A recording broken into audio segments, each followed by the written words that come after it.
Last week I talked about how the image I shared was kind of a return to form or maybe a return to tradition for me.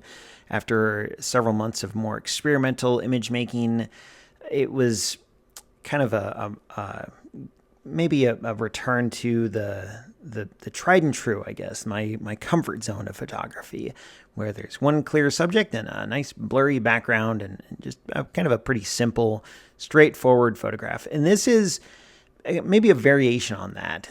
It's a technique that I often, I mean, I don't think I have practiced this technique more than a handful of times ever. And some people are really good at this technique. It's called high key, and it means that there's the subject is in exposed, but so much of the rest of the image is like blown out. And it's almost like the whole photo is overexposed except for this subject.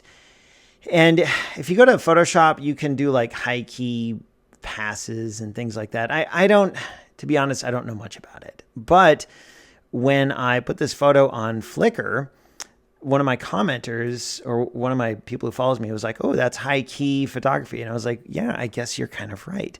So in a way, this is a very traditional photo for me. It's one subject, very clearly identifiable, and just a little off center too, which I also really like. And then the background is nice and blurry, but it's also got this really cool sense of contrast, which I don't normally do. And in retrospect, I found was pretty cool. I enjoyed it.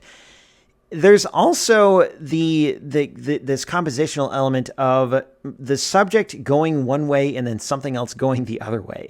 And I've got some other photos I've taken like this over the years, and it's kind of an interesting technique when you're able to do it. I'm not always able to do it sort of on command or on demand.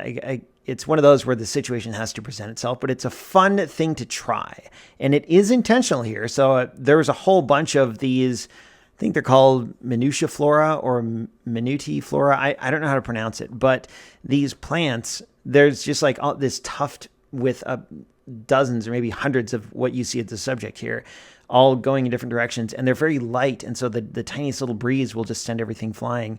And I composed the shot as you see intentionally, but it was still like kind of unexpected.